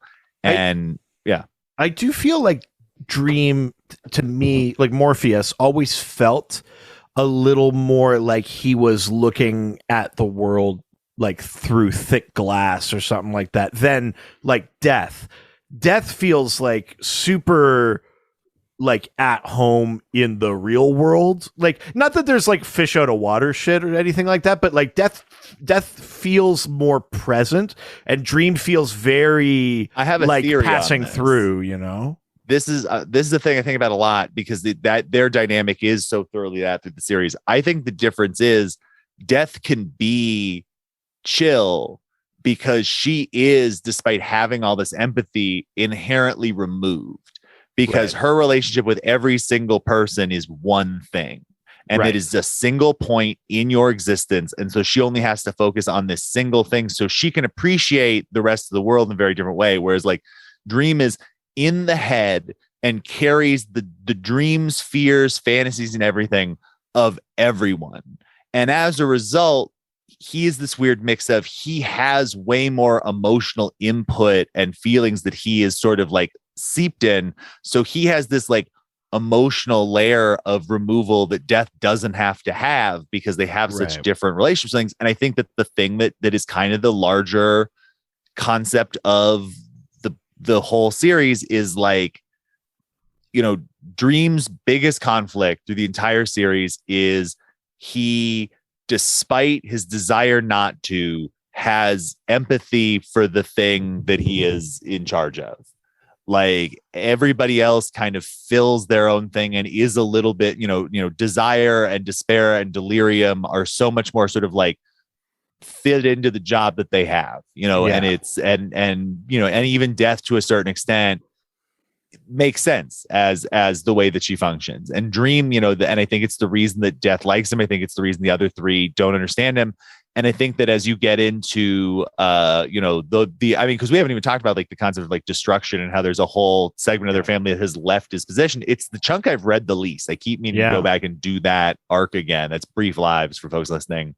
And it's, I think Morpheus in particular, and I think that arc really does a lot of exploring of it, is the other guy kind of close to destruction, where the idea of like, what if something that is even beyond God has an existential crisis of like, what is this all fucking for? You know, and it's so telling when it's destruction, because it's a guy who's just like, so this is just like what human existence is like, that it is inherently this doomed thing, you know. And even like watching delight turn to delirium, you know, is this similar thing of like, there is this like shift of like, what is the nature of humanity, and like what is, from an outside perspective's view of like humanity, and from these different points of view, you know, Despair has this low opinion of humanity, but she is also, or they are in charge of this like entire, you know, the spectrum that they inhabit has, you know, there's a reason that they are in tandem with Despair. You know, it is this different kind of set of feelings. Whereas like Dream, it's such a blank canvas of things that it can be. And he is has to kind of like control a reality while also like observing a different reality, and his existence is having to reconcile between the two. And how do you look at the things that exist in a world like that and not slowly grow to like care about them? And he has to try to not care about them because his job is not to care about them, it's to do his job. And he is perpetually gonna be a fuck up and be kind of doomed because he can't not love this thing, even though like he shouldn't and doesn't consciously want to, even though he never stops doing it. Right. Yeah. Damn. Well, holy shit. I'm not 100% sure if we answered the question or not, but I think that's as close as we're getting. I think so too. Maybe it's why it's my version of religion I can accept, is just like, oh, I mean, if God's sort of also feeling existential and weird about this whole thing, then I feel a little bit better. Sure. For some reason, a confident God I don't trust at all. But if a guy who's like, ugh, I'm like, all right, okay, at least we're all being honest here. God, you're gonna love Supernatural. Oh. I just like the afterlife to also be not super sure about things.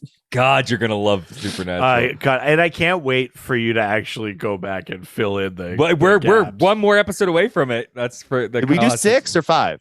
That we did 5. The next one, 6. You've done the beginning of 5. I got to hit 7 first. Oh, I got 2 more, and then I can watch. I thought it was 6. It was 7. Because it's 7 and 8 because it's 15 seasons, so it's got to be halfway. Oh, don't try to speed it up. Yeah, all right.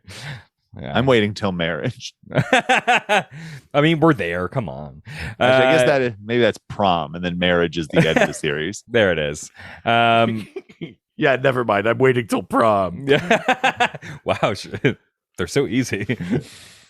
All right, last question. All right, from Bruno, who asks, is the Corinthian the scariest and most disturbing looking comics character of all time? I mean, he's up there.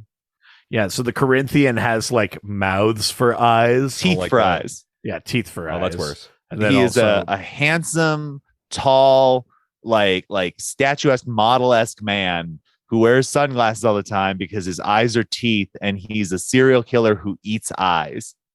Oh. But he's also like a nightmare created by Morpheus. And then when Morpheus is captured, there's no one to keep like a rein on the Corinthian, and the Corinthian escapes. I love it because you see earlier, like in flashbacks, when you see him making the Corinthian, and that's such a great, because there's just that shot of him with his eyes smiling, and you're just like, oh, it's so fucked up because he kills so many people. Yeah. Wow. That, again, collectors, the issue, the serial killer convention, like in A Doll's House.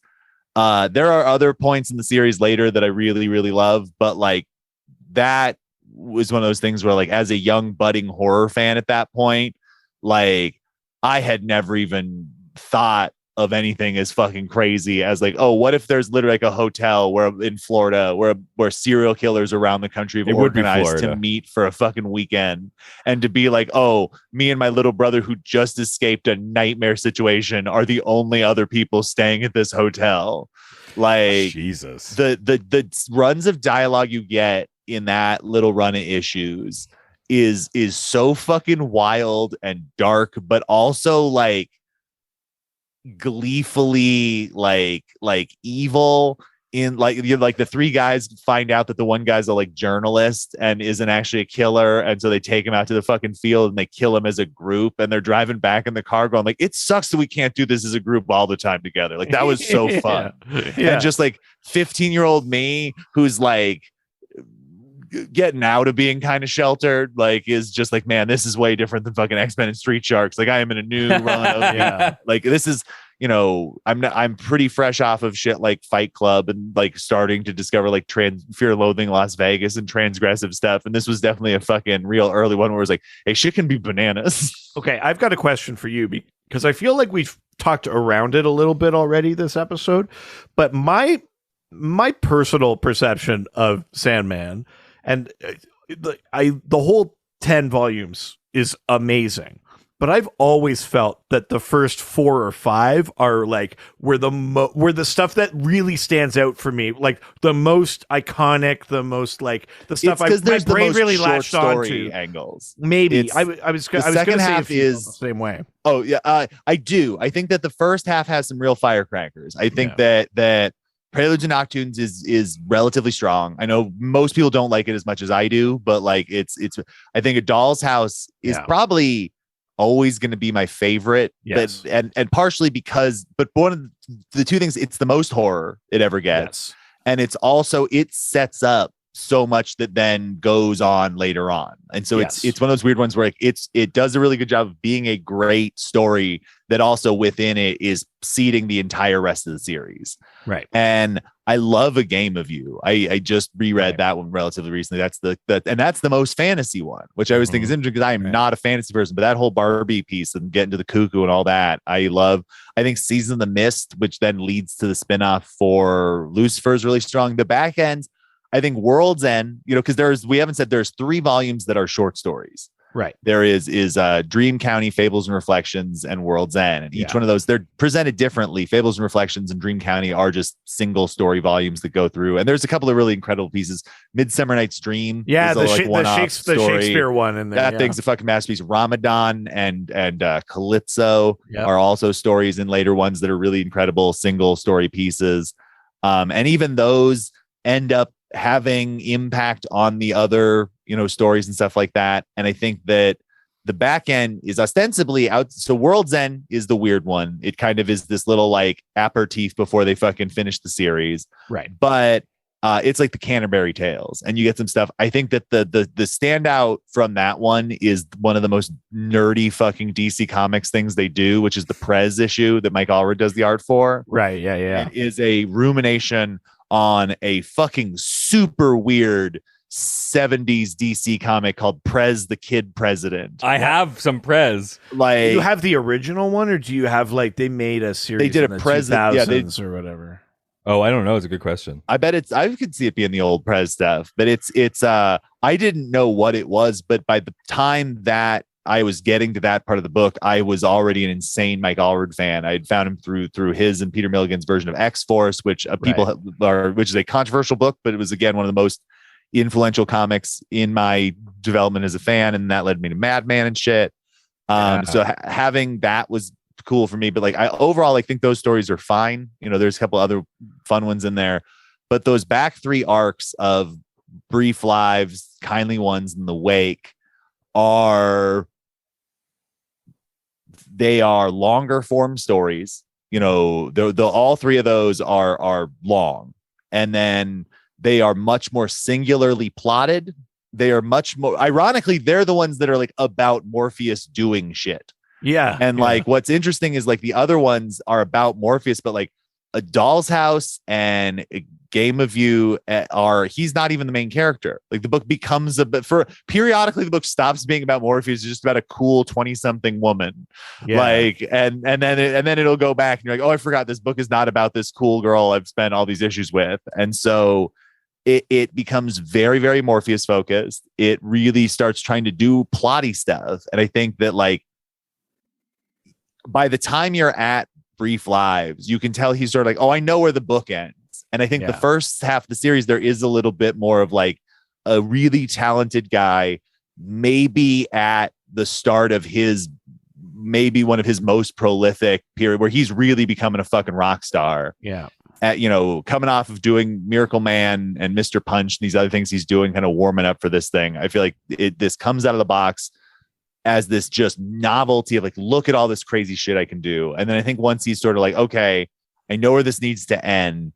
Some of the fanciness and the wild stuff, I think like it's why I love Jack, but he's never totally my favorite. Right. Is like Jack, even more so like Matthew carries too many like narrative plots. Like I love that there is like a Raven in this series who is really like third lead and kind of the most emotional character in the whole series. Yeah. And so like you want to make him funny, but you can't because he's too important. And so it's funny that like Matthew goes back to Swamp Thing. Yeah. Oh, okay. I didn't realize that. Yeah. He comes from Swamp Thing before he's a Raven. Before he's a Raven, he's a dude.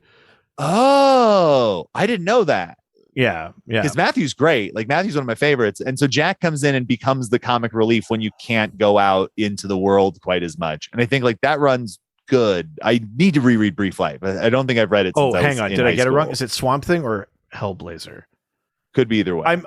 I bet it's Swamp Thing. I'm fucking it up, but Matthew comes from somewhere else, is what I'm saying. And and so I think you know, yeah, so I think that the reason it doesn't go is like the back end of the series is more like, oh, okay, you've had your fun, here's the remainder of the show, and here's the actual plot. And I think like it's fun, but it's not fun in the same way because it's a little bit more of a like serialized story. Yeah. Well, damn. That was Sandman. Those were our baby. I am going to make just a general plug real quick here for the fucking audiobook series. 2 of the 3 volumes are out at this point. It's James McAvoy playing motherfucking Morpheus. It's Kat Dennings playing Death. Like Kevin Kat Smith Dennings is the Jack-o'-lantern. Kat Dennings, Really? when they do the sound of her wings, like issue 5, Kat Dennings should win every award in the world. Like she's so fucking good as Death in this that I literally, it's sort of like what's his face is J. Jonah Jameson. Like J.K. Simmons. Yeah, like sure. I'm not interested in seeing a non-Kat Dennings Death. She's already so pale and looks it. Like you just put a little fucking eye makeup on her and she could just be it now. Like she's McAvoy's great in it. Truly kind of consistently blown away by it. But basically like Gaiman takes his scripts and uses the visual descriptions that you would have for the writer to build these images in your head. And it turns out Neil Gaiman is really good at describing things. Wow. So you get these beautiful pieces of setup that go, and then you have this voice cast. They're fully scored. They're fully sound affected and stuff like that. I don't love when people go like, we're doing radio stories, because it's always like, it turns into people doing like, and it's old timey because we don't know how to update a thing and can only put it in the context of what we understand it as. Sure. And it's why I love podcasting and shit like No Sleep, where they're just like, yeah, we found a way to do this shit and it doesn't have to be corny as fuck. Yeah. But like they're I think I love them so much because I'm so guarded on Sandman stuff, because it's one of the handful of things where like, again, I love it. I can make fun of it. I have feelings that there's only a handful of things in this world where I really truly have like an uncynical love for. Right. And like Sandman is one of those things. So it's I rarely reach out to the larger media on it because of that. And this thing I was like, it seems like it could be good. And this is so embarrassing to say. I got like emotional listening to the first one. Wow. I was listening to it in deep 2020. And like, sure. I remember like, I just like got in my fucking car one night and just started driving west. And I drove for 4 hours. Aren't you in LA? West. Really? Yes. Is it 4 hours west the ocean? And also like northwest, I guess. And just picked the direction and just like went. I ended up in like San Luis Obispo. I just needed to not be in any place. And so, and I have just like such a distinct memory of like driving back. That drive is very spooky once night goes down. It's very lovely during the day, and at night it's just inky blackness and winding roads. Wow. So what do I do? Of course, like I'm blasting fucking Sandman on the way there and on the way back, and just having my little like spooky moment, listening to like some of the scarier parts of that first run, and having this, and just like I was like just got real misty, because it was neat 2 years later have this thing that got me through a shitty time in my life, just being a 15-year-old boy on fucking acne drugs and being awkward, and jumping 20 years later, almost, and it's doing those same kinds of things, is just like, it's neat. And so I think if you're a big fan of the Sandman comics, you owe it to yourself to check those out. And I think like I would not normally say that about like extended media for stuff I like. It seems like every single one gets like one good but like not acknowledged like spin-off thing or adaptation. It's sort of like a Black Hole, they keep trying to make it work, and there's like that insane fan film that like looks like a fucking David Fincher movie, and the CGI in it is insane, but just nobody can do anything with it. Nobody's ever searched Black Hole. Actually, as long as I'm doing fucking fan films separately from all of this on YouTube, I have no idea who made this or why it exists. There is a full-length fan film that is the issue 24 Hours, the Diner Dr. Destiny issue. Oh shit! That has It is fully casted. It is fully art directed. Like it has like the nudity from that issue and the violence from that issue and all those effects done. Like when you finally see Morpheus at the end, it is the only version of Morpheus I've seen in live action where I'm like, holy shit, this might work. Like I search Sandman shit. 24 hours fan film. At the whoever made it, they made truly something special, and it just seems to exist for no reason. And so I love like a fan film made by people when it's in a real like earnest like and good, like you're just it's neat when you find creatives who are just like, I love this thing and I've got some skill and we're gonna make this thing. And so I'll shout that out too. As far as like adaptations I've seen is like, before you go watch the show, like watch that thing and just like see what clearly some dorks with some cash and some talent put together. That's awesome. I do want to say, do you have a weekly rad too? No, I do want to say I looked it up just to be sure. I was right. Matthew the Raven, originally from Swamp Thing. The only reason he's partners with Abigail Arcane, and then eventually Anton Arcane takes over his body and shit like that, and yeah, fair. Started reading on and I'm still underread on, and it's such a cool run. And then it bleeds into Hellblazer, which is another one of those things where like I'm never going to successfully be the level of Hellblazer fan I am of Sandman, but it is one of those things where like Hellblazer is one of those things like we're just in a better world because John Constantine exists. Like fiction, same way we wouldn't have Castiel. Yeah. Like the same way like Sherlock Holmes and like Lady Macbeth, like, are seminal things in like the fiction of the world. John Constantine, right up there. Yeah, baby. Amazing. Well, that was the end of the questions, but we are not done. It's time to play everybody's favorite game. Hell yeah. Time to play. Can you guess the name of a character based on someone who does not read comic books? Can describe that character to us. If you don't know how this works, I send a photo of a DC Comics character to my wife. Sometimes I accidentally send it to Kyle instead, so I have to choose a new character, which happened today. True. I didn't even understand because I forgot this game exists. So he sent it and was like, oh, now I need a different character. I'm like, don't know what this means. Probably some sort of sex thing. I mean, yes. Wink. But I send a character to my wife who does not read comic books, nor does she care for them. She sends back 4 clues describing what she sees out of context. The Doctor and Kyle Clark do not know who I chose. So now, because I chose a new one. So 4 clues. Are you boys ready? Yes. I'm ready. All right. First of 4 clues are sleazy old troll Wolverine. Ooh, okay. Oberon. It's Oberon. Yes! Fuck yeah! I don't know who else it could have been. What were the other descriptors? The other descriptors were 70s ad executive, leisure suit Larry with a skullet, and new mammoth outfit. Oberon's tight. Do you know what this means? What? It means I finished this year over 500. You mean this like podcast this year? Podcast year? Holy shit. I did it. 32 wins, 31 losses. Wow. You still missed Batman. Fuck you. My great shame. Kyle, thank you so much for coming on the podcast as always. Please always a pleasure. Let people know about the million things that you have going on. Oh, right. Let's start. I have a podcast called This Is Rad. People come on and talk about things they like. We have had the DC boys on many a time, both on our regular feed and our Patreon feed, where people get bonus episodes and shit. Bonus episode. We've got Summer of Rad coming up very soon. We've started pre-recording some of those. Oh, are we going on a boat this year?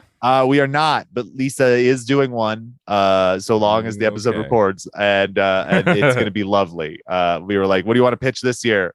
And she came with something. I'm like, you're so good at podcasts. Did you already record the Rivers one? We have. We've recorded our cookout episode, and we will have a couple other fun ones. A lot of fan favorites on this one. Got some great folk, and so that's a lot of fun. And so we got that. I have a horror podcast called Everything is Scary. I do it with Jen Saunderson and Amy Drolet. Amy Drolet has been on Ghostfacers. Yeah. You can hear us all have a very polite series of disagreements about the movie The Sadness on our most recent episode, a movie that I cannot recommend any of you watch despite me really enjoying it. Biopic about Reed. It is the fucking one of the most hardcore horror films I've ever seen. In a way, wow, again, this from is not you? me promote. Yes, this is like Martyrs, Green Room, like get a government license to watch. Fucked up. Oh, like a Serbian film. Nothing is like a Serbian film. Come on. It is in better taste than a Serbian film, but like by a technicality. Oh, Jesus. Wow. Good Lord. Like, if you, but so that's a crazy episode, but we've got some fun ones back there too. It's me and two gal pals just giggling and horror movies come up. Love it. And then I have comedy albums. I have an album called I'm a Person and an album called Absolute Terror. They're both on wherever you stream music, even Spotify, who might be the devil, but still have my records because it's how I get paid on those 0.1 of a cent. And so, check those out. I have some fun record info stuff that is super weird that will be happening, announced before the end of the year. That was vague. So look forward to that cryptic promotion. I have a comic called Tales from an Analog Future. It's on Gumroad. You can check it out. We have hard copies. We're figuring out how to sell them on the internet because being a small business is hard. Preach. I'm trying to think of other things. I mean, I also have Radland Records where other people do records. I've got a bunch of them getting recorded this summer. I gravely overcommitted, but we've got some really great ones. Carter Glasscock's Crystal Pistol is a lot of fun. Tom Goss's Dead from Chicago. Great one. Jenny Hamilton's Kegel Champions. Hey. And I'm finally getting good at saying Kegel Champions because in my mind I always call it its other name that we had to change because it was too gross. That's right. And so it's funny because I think even most of the files for her masters have the old title on it. So you will occasionally see it and go like, the fuck is this? Oh, it's the album. Yeah. That's very Gross. So I mean, that if that's not enough overachieving right there, I laugh in the background on the Jackie and Laurie sometimes. You're in a band now? Oh yeah, the band. We're working on stuff. I wrote a new song. It's fun. Great name. They're getting a little funkier. Like we're like goth funk now. Ooh. Wait, what's the band called? Oh, Creep Dreams. Oh, fuck. Is that yeah. great name? We're like a post-punky, funky goth band.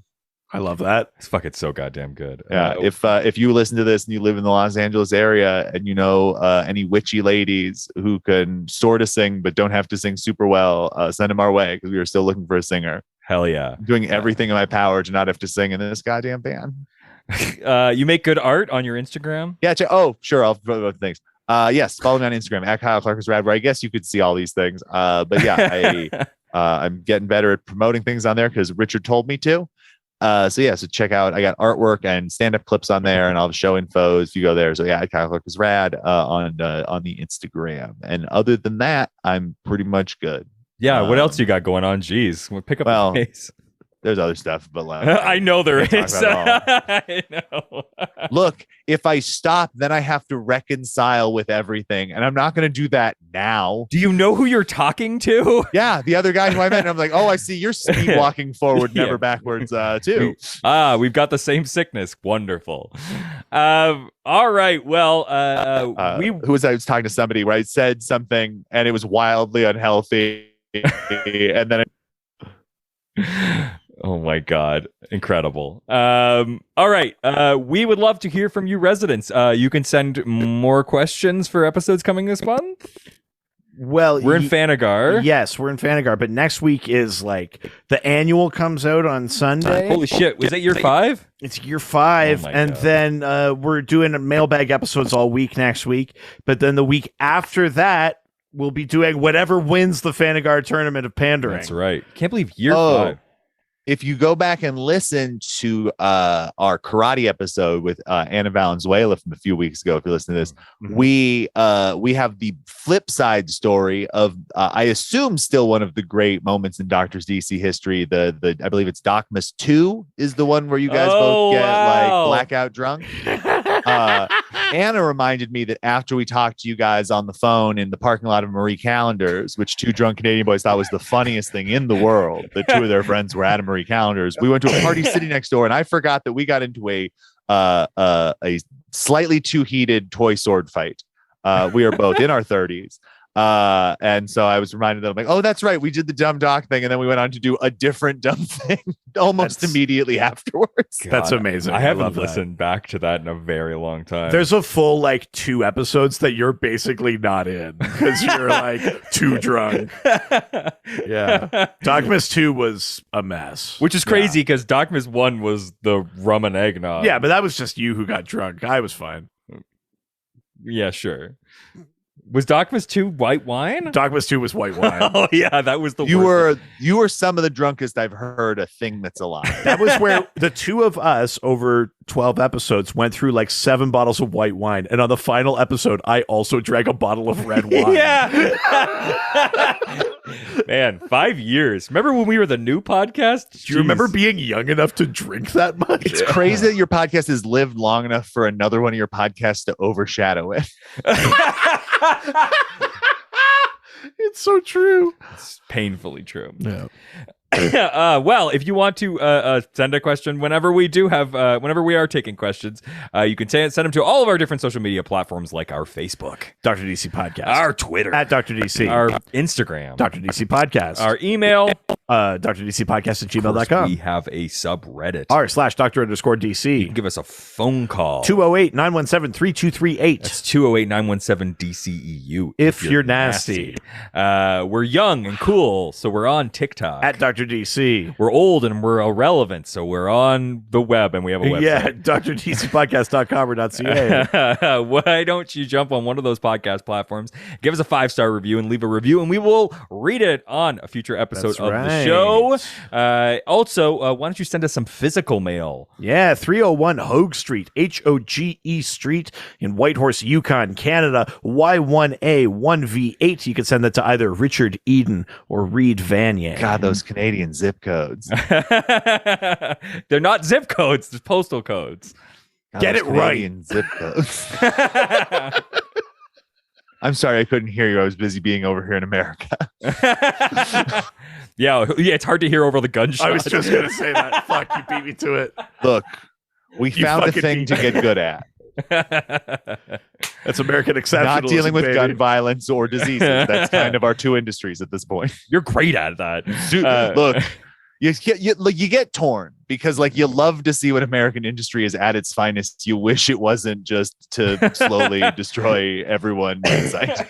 America's current superpower is fingers in the ears going la la la la. Nah, it's we're like Dead Man. We don't, nobody knows we're there because we're dead. Oh.